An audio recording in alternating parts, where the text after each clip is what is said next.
প্রাচীন স্থাপত্যকলার এক অনন্য নিদর্শন মৌলভীবাজারের গয়ঘর খোজার মসজিদ। প্রায় ৬০০ বছর পুরনো মসজিদটি নিয়ে লোকমুখে ছড়িয়ে আছে নানান কল্পকাহিনী। তাই মসজিদটি দেখতে ও নামাজ পড়তে প্রতিদিন ছুটে আসেন অনেকেই। তবে অপরিকল্পিত উন্নয়নে মসজিদটির স্থাপত্যকলা নষ্ট হবার শঙ্কা তৈরি হয়েছে। সিলন ফ্যামিলি ব্লেন্ডের কড়ালিকার আর সতেজ সাদের পারফেক্ট ব্লেন্ডে স্বপ্নেরা মিলুক টানা। মৌলভীবাজার গয়ঘর খোজার মসজিদ প্রায় ৬০০ বছরের ইতিহাস নিয়ে মাথা উঁচু করে দাঁড়িয়ে আছে শহর থেকে ৫ কিলোমিটার দূরে গয়ঘর গ্রামে।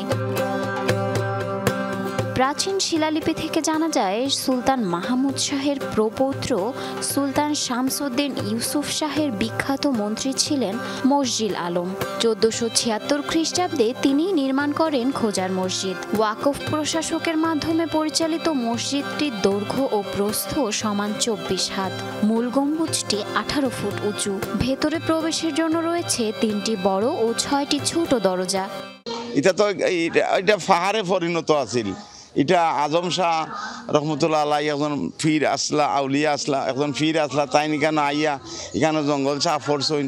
১,৮০০ মানুষ হয়। আমরা শুক্রবারে অনেক মানুষ হয়। বাড়ির দিকে এইতে দেখো না, দিয়েও তিনও বাড়িতে গিয়া জায়গা হয় না। লোকমুখে মসজিদটি নিয়ে ছড়িয়ে আছে কল্পকাহিনী। একটি স্তম্ভে রয়েছে বাঘের পায়ের ছাপ। স্থানীয়দের বিশ্বাস, নির্মাণকাল থেকেই রয়েছে এ চিহ্ন। নামাজ আদায়ের পাশাপাশি মসজিদটি দেখতে দূর দূরান্ত থেকে ছুটে আসেন অনেকে। মসজিদের মধ্যে তখনকার সময় একটি বাঘের ছাপও রয়েছে, একটি শিলালিপিও রয়েছে। অন্যান্য মসজিদ থেকে এই মসজিদে মানুষ অন্যান্য জনপ্রিয়তা বেশি, যার কারণে অনেক মানুষ দৈনিক আসা যাওয়া করে। তারা মনে করে যে এইটা একটা অলিয়ার হাতের গড়া মসজিদ, অনেকের দোয়া কবুল হবে।